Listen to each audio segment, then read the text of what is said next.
Okay, so these are the topics that we need to further discuss in Unit 4 and Unit 5. Some of the topics we have already discussed.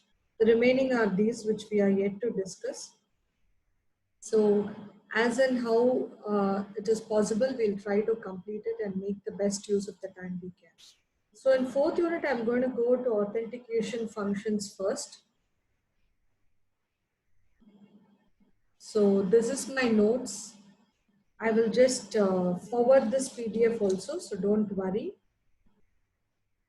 So authentication is verifying the user identity. Suppose we have a communication between A, B, C, D.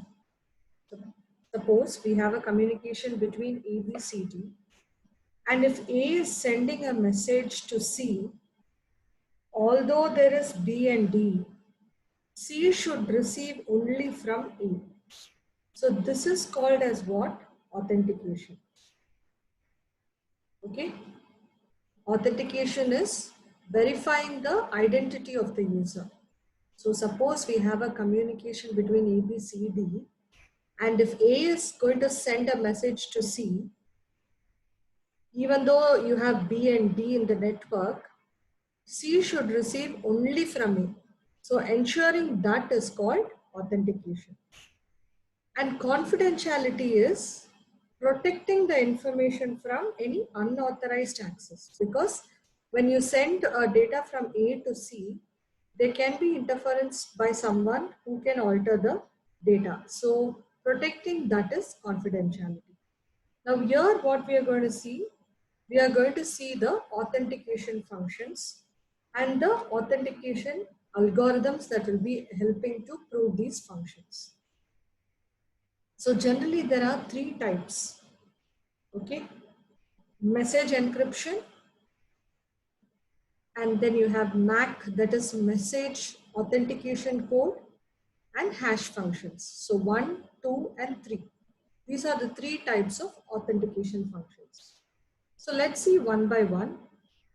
In the message encryption, the ciphertext acts as the authenticator. See, I have written C here. The ciphertext is going to act as the authenticator. So we'll be seeing the algorithms which use message encryption. So when we see that, you'll get a better understanding. The second type is MAC, which is message authentication code, or sometimes it is called as message digest. Here we have some authentication function. Okay, there will be some authentication function and it will be applied on the plain text. For example, see here, C and open brackets M comma K. So M represents the message, K represents the key, and C is the authentication function. So you apply authentication function C on the message M using the key K, and that will produce a fixed length code called MAC, and that MAC is called as the authenticator. So in message encryption, the ciphertext itself is the authenticator, whereas in MAC, the MAC fixed length code is the authenticator. Likewise, you have hash functions, which is represented as H. This is the third type. Now, if you see in this H of M, so in the message, some hash function is performed and it does not use the key.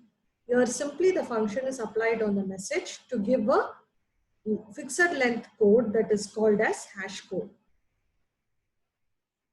And this hash code is called as our authenticator. So these are the three types of authenticators. So this is the first type, okay, message encryption. So let's see how it works. So in message encryption, the ciphertext acts as the authenticator. And it is an example of symmetric method. So symmetric method means what? Same key will be used for encryption and decryption. So the first diagram is nothing but the symmetric key and using the symmetric key encryption. Okay. So consider the plain text M. See the diagram as I explained. So consider the plain text M and you apply the encryption algorithm using the key. The same key should be used for decryption as it is symmetric. Take the encrypted message, decrypt it using the same key at the receiver side so that you'll get the plain text. So here what we are doing, we are just sharing the same key between the sender and receiver. So here the ciphertext is acting as the authenticator. Are you able to follow this? This is the first time. So here what we are doing, just we are using a key and encrypting the message. You get a ciphertext and that ciphertext is going to act as authenticator and it is decrypted using the same key. Okay, this is the simplest method. The second one is for asymmetric encryption. See the second diagram. So in second diagram, consider the plain text message and encrypt it with the public key of B. For the receiver, and we need to encrypt this message and also we need to decrypt the message. So to decrypt, we use the private key of B. So that is the process which is shown here. So what happens here initially? The message is encrypted using the public key of B. Okay. And it is decrypted using the private key of B. So here what happens? The public key means it is available to all the users in the network. So any person can encrypt and send to the receiver. That means confidentiality is achieved, but authentication is failed because A is not authenticated by C. Because we are using public key here, it will be seen to anyone. So the authentication is failure here. Okay, that is why this method is not very good for authentication purpose. So we go for the third method, that is your asymmetric encryption only, but we use it the keys in a different way. How we are using? Here, see the diagram in the third case. If we apply the private key of A to encrypt all the plain text at the sender side, so we decrypt using the public key of A. So here what happens? The sender side we use the private key. So only message is sent by the sender. In the sender side you are using what? Only the private key. Private key means what? I know that my key is private. It will not be seen by anyone. It will be seen only by the person who receives it. Okay, we have that assurance. So that is why we are using the private key here. So here in the sender side, Shrikant, off your video. So here in the sender side, we use private key. So only message is sent by the sender. So A is authenticated, but in receiver side, we use the public key of A. So since public key means what? It will be available to all the users in the network. So anyone can decrypt the message. That means you're assured of authentication, but confidentiality is a problem here. Are you able to follow? Let me repeat these three again. In message encryption, first you have only the sender sending the message, which is encrypted using a single key, and that key is used for decryption also. That is the first way you can do using for symmetric. For asymmetric, first they are encrypting using the public key and then they are decrypting using the private key. But here the problem is, if you use a public key for encryption, then it will be seen by anyone in the network. That means authentication is not enabled here. So we are going for another method. Here we are trying to use private key for encryption and public key for decryption. So here when we use private key, it shows that the message is coming only from A. So you are able to ensure authentication. But the problem is you're using a public key in the decryption. So public key means it will be available to everyone. So anyone can read the data. So confidentiality is missing. So what should we do now? We can go to another method which uses both. So to achieve both, see this diagram or the first diagram in the slide. To achieve both, we are going to apply dual encryption. So at the sender side, we will use two encryptions, and receiver side, we will use two decryption. A sender A has a plain text, and it is first encrypted using the private key of A. Okay, so here the first encryption is done using the private key of A, and we will get the encrypted message. This encrypted message is again going to be encrypted, but this time it is going to use the public key of B. So let me repeat this first. You're going to do 2 times encryption. First time you're going to use the private key of A, and to that encrypted message you're going to use the public key of B. Okay. Now what happens in the receiver side? First decryption will take place with what? With the private key of B. Why? Because here the last encryption is using the public key of B.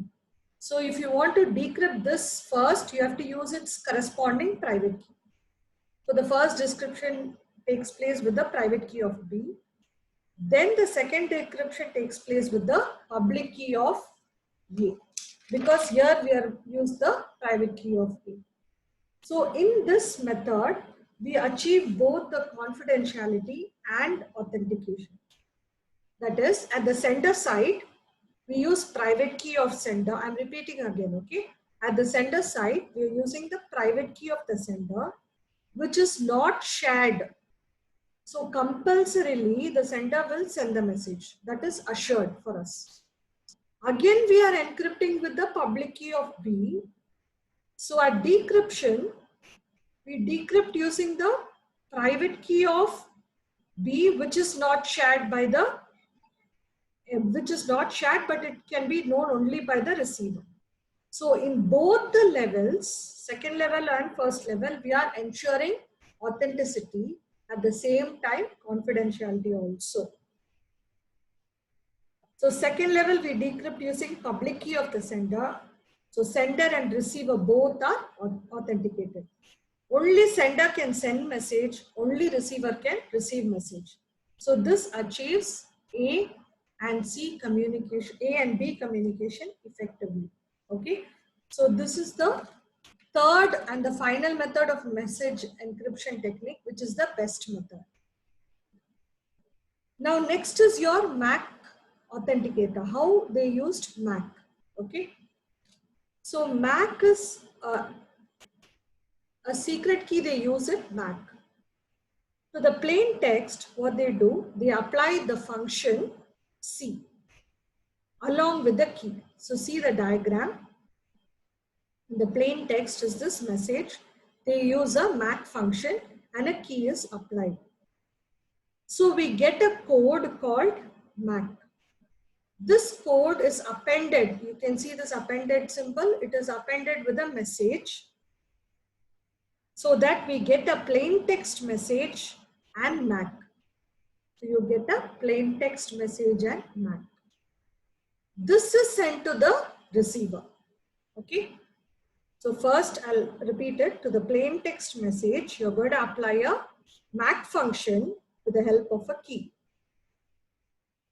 And this, after that you'll get a MAC code. This MAC code is appended to the message, and the message and the MAC code is sent to the receiver. So what will the receiver do? The receiver will apply the same function. Are you able to see the C?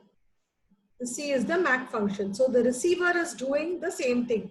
He is applying the same MAC function on the message. He has received this message and MAC. Only to the message, he will apply again the MAC function, so that another MAC he will generate. Now, this MAC generated by him will be compared to the MAC that is received from the receiver, from the sender, sorry. Both the MAC, when they compare, if they are equal, then the message is authenticated. Let me repeat it again. The plain text message is applied from the first I'm explaining again. The plain text message applies the function C along with K, and we get a code which is appended to the message so that we get the plain text and message. So the receiver will receive this. The receiver will apply same function on the message along with the key so that he will get a MAC. And now the generated MAC and the received MAC will be compared. If same value is generated, then the sender is authenticated. If there is a mismatch in MAC, then it means that the data is modified. So here, using the MAC only, we are saying whether the message is right or wrong. So the MAC is the authenticator. But in this case, confidentiality is not achieved. So we go for the next one. So here, to apply the to the plain text here in this diagram, we are applying a function, again the same MAC function using key, and the code is obtained which is appended to the message. Okay, so this is done. The MAC function is calculated and the message and the MAC are appended here. Now again we are going to encrypt it using a symmetric key K2, and you're going to send it. Okay, so here we are going to have a message which is encrypted along with the MAC code, and that is sent to the receiver. Decryption is done using the same key K2. So here decryption of the message will be done using K2. And then to the plain text, again we apply the same functions and calculate the MAC. So the generated MAC and the received MAC both will be compared. So here what we are doing extra from this diagram, what is the extra thing that we are doing is, here we are only sending the message along with the MAC. Here we are doing a encryption also. An encryption and decryption process is also added here. So it ensures more confidentiality. And since the authentication is tied to the plain text, they call it as authentication tied to plain text. What is the authentication tied to plain text? You're doing this encryption in the plain text side. So that is why they call it. Then they also say that you can apply one more method, that is nothing but authentication tied to ciphertext. So the previous one is a method where authentication is tied to plain text. Here, this is one method. The next one is also important for MAC code authenticator, where they are tying the authentication process to ciphertext. So let's see what happens here. Here we are first performing encryption on the plain text, and then we get the ciphertext. Then to the ciphertext, we apply the function C using the K1, and we append those two. So the message and the MAC is sent to the receiver. And then the other process is the same. Okay, whatever we did for the. So what is here? Here the authentication is tied to the ciphertext. So after we encrypt, you get a ciphertext. To this ciphertext, we are appending the MAC code. So that is why it is called authentication tied to ciphertext. Here the authentication is attached to the plain text. The plain text message, we are attaching the MAC function. Here to the ciphertext message, we are attaching the MAC function. So that is the difference between these two. Now the last one is hash function. Here we use only hash functions to produce a hash code, and we do not use any key in this process. That is what is the difference. You don't use key. In MAC, you used a key to produce the MAC code. In hash function, you will not use any key to produce the hash code. It will only be a hash function H. Nothing, if you see the first diagram, there is a hash function H. There is no key associated with this. Whereas C, here you have a MAC function C to which a key is attached. So that is the difference between hash function and MAC function. To the plain text message, we are going to apply the hash function, and that is encrypted using the private key of A. This encrypted hash code is appended to the plain text. Can you see here the append symbol? This is appended to the plain text and that is sent to the receiver. So the receiver will get the message and the hash code. The same process that they did for MAC only, they're going to do here also. So this message, they will again generate a hash function and get the hash code. So they will compare the generated hash code with the received hash code, and that value, if it is same, then it means that the message received is correct from the sender. Now here we are doing one decryption process because we have encrypted that using private key. We are doing a decryption using the public key. Okay. In this method, since we are using public key at the decryption process, the public key will be available to everyone in the network. So that is a drawback, right? So we go for another method. This one. Here we generate the hash code. Are you able to see this hash code here generation? Yeah. And we encrypt it using the private key of A, and you're appending it to the plain text. This plain text along with the hash code is again encrypted using a symmetric key. So here they are using asymmetric and symmetric methods. Are you able to see? Let me explain again. Here we generate the hash code and we encrypt it using the private key of A. This is an asymmetric method, and you're appending it to the plain text, and the plain text along with the hash code is again encrypted using a symmetric key K, and then you get a ciphertext. Now what happens in the decryption process? Because you have encrypted using the symmetric key, you have to decrypt here using the same symmetric key. So then you will get the message with the hash code. Now this hash code is decrypted with the public key of A because it is encrypted with the private key. Here it is going to be decrypted with the public key of A, and then the generated hash, the sent received hash code and the generated hash code will again be compared. In this process, asymmetric and symmetric process are used so we can ensure authentication. So generally,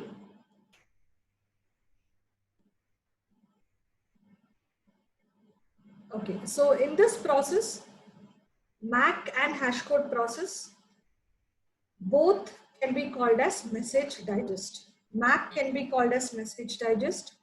The hash code H that we are generating here is called message digest. Encryption algorithm means you have to know the difference between encryption algorithm and authentication algorithm, because what I'm taking now is authentication algorithm. Okay, what we studied previously, that is the RSA algorithm, Diffie-Hellman algorithm, all those are called encryption algorithm because they will convert the plain text to ciphertext. Now what we are studying now, these one which will generate the authentication functions are called authentication algorithms. Okay, they will generate the authenticators. What are the authenticators? H. Yeah, what are the authenticators? In message encryption, it is ciphertext is authenticator.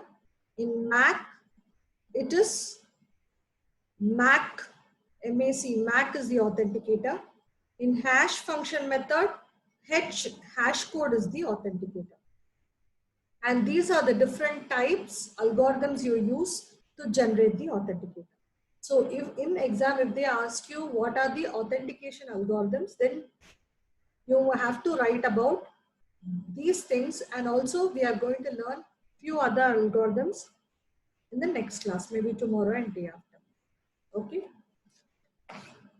And the next topic is about Kerberos. It is a application of authentication.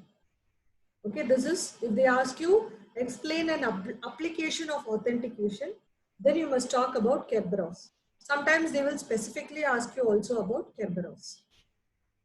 Now, Kerberos is an authentication application. It means you verify the identity of the user. Authentication, as I said, it is going to verify the identity. So in Kerberos, we have a client and server architecture. If you see the diagram, you have a client and you have a server. So the client has to wait till the authentication is done. Okay. So how it does it is, you have a separate server called the Kerberos.